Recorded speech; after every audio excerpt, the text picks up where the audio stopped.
As 3-year-old me walked through the hallway of my new preschool, I was excited for new opportunities to come. The doors of my preschool acted as a portal to a new world. New friends, new teachers, new puzzles to solve, and new books to read. As we arrived at my new classroom, my mother pulled the doors open, and my teacher came over to greet me. Her blonde curls and wide smile greeted me first as she squatted down to my level. After she opened her mouth to say hello, however, I realized something. Although she had exclaimed a full sentence, I barely understood a single word that she had just said. Why? Because she spoke English. I wasn't familiar with English at all. My parents, both growing up in Mandarin-speaking parts of Asia, China, and Taiwan, only ever spoke Mandarin to me at home. My mother, an English educator herself, chose for Mandarin to be our home language, knowing that it would be more difficult for me to pick up in a predominantly English-speaking environment. Although I had heard English many times in my outings with my parents, it was never intentionally taught to me like Mandarin was. And so as I sat there in the middle of my preschool classroom at 3 years old, I realized it was now a task for me to complete. To learn English fluently through pure immersion. As I grew up and as few weeks progressed, I realized that learning a second language was not all that was expected of me. I was also expected to wake up a fluent Mandarin speaker, go to school and code-switch over to English, and come home speaking Mandarin once again. The doors to my new preschool didn't just act as a portal to new opportunities. Rather, they acted as a gateway to a whole new cultural and linguistic experience, one that I hadn't expected at all. My young self struggled to adjust to the constant code-switching between languages. But I was not alone. Hundreds of thousands of Asian Americans are still facing situations similar to what 3-year-old me was facing. The truth is, it is difficult for many Asian Americans to navigate our experiences, interactions and languages, experiences with various family members, friends, and teachers, all who have different backgrounds, is extremely complex as an Asian American.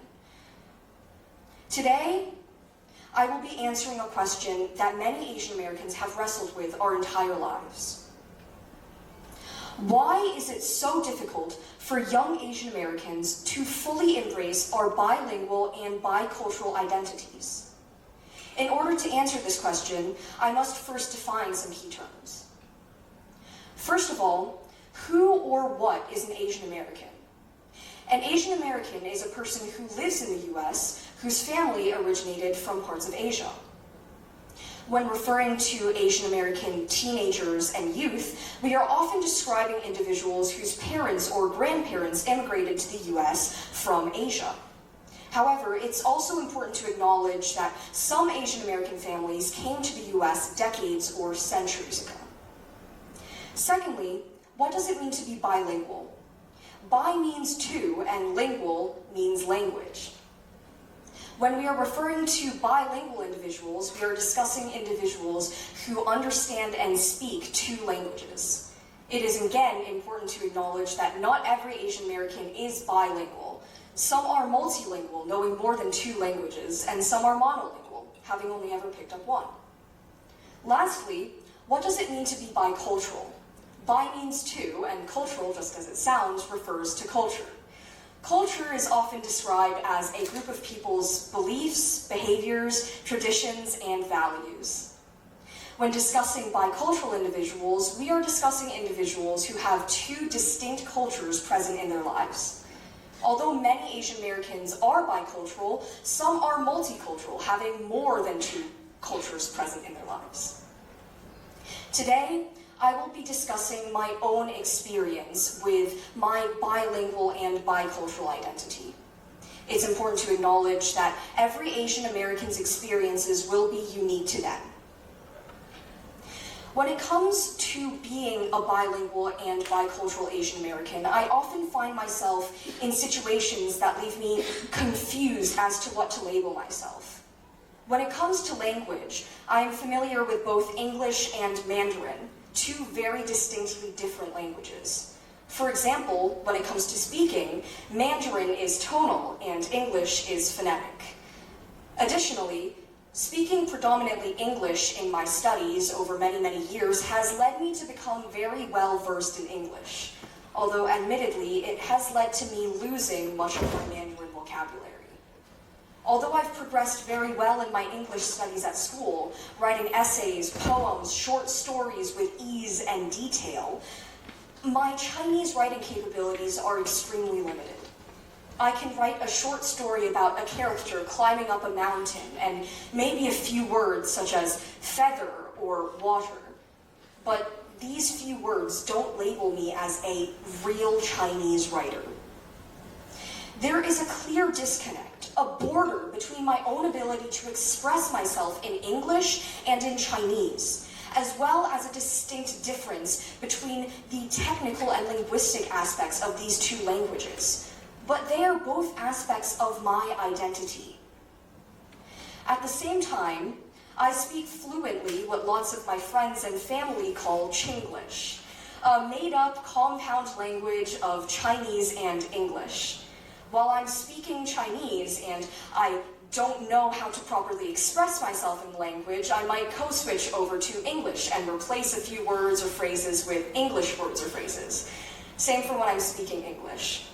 This is an example of the two languages interweaving in my experience to create a whole entire new language that is also a part of my identity.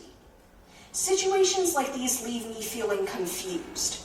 I speak two distinctly different languages, and my ability to express myself in these two languages is very different, yet at the same time, they're interwoven. So where exactly do I fall under the term bilingual? When it comes to culture, I often find myself sandwiched between what is considered my American culture and what is considered my Chinese or Taiwanese culture. American and Chinese culture are very different in their typical ways of life, daily language, daily activities. Even the way that we refer to elders is very different between the two. In Chinese culture, you would refer to an older lady as either older sister, 姐姐, auntie, 阿姨, or grandma, 奶奶. Even if you are not biologically related to this woman at all, you would still call her these terms out of respect. In American culture, however, it is very normal to refer to an elder by their first name.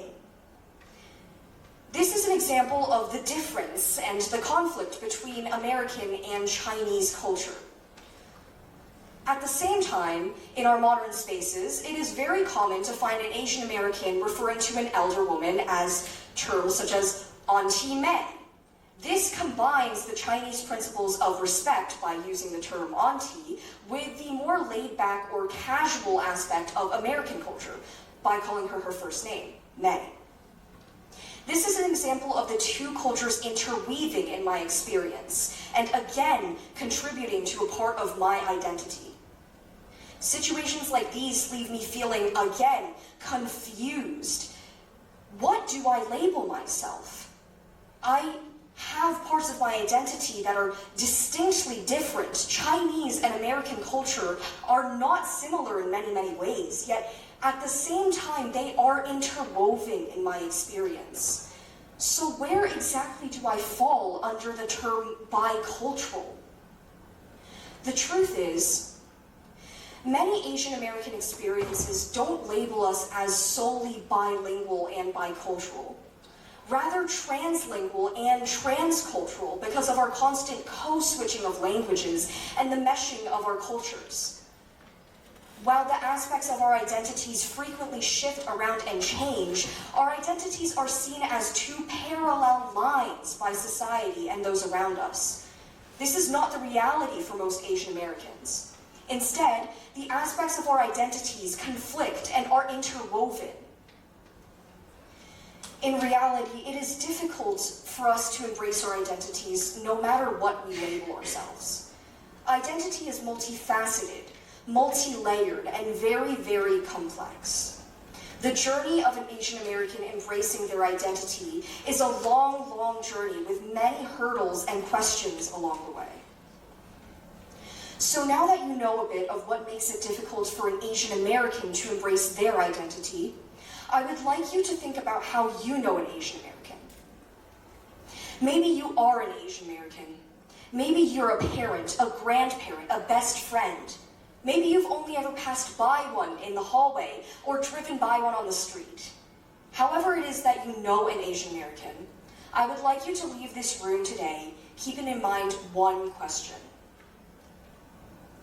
What makes it difficult for you to embrace your own identity?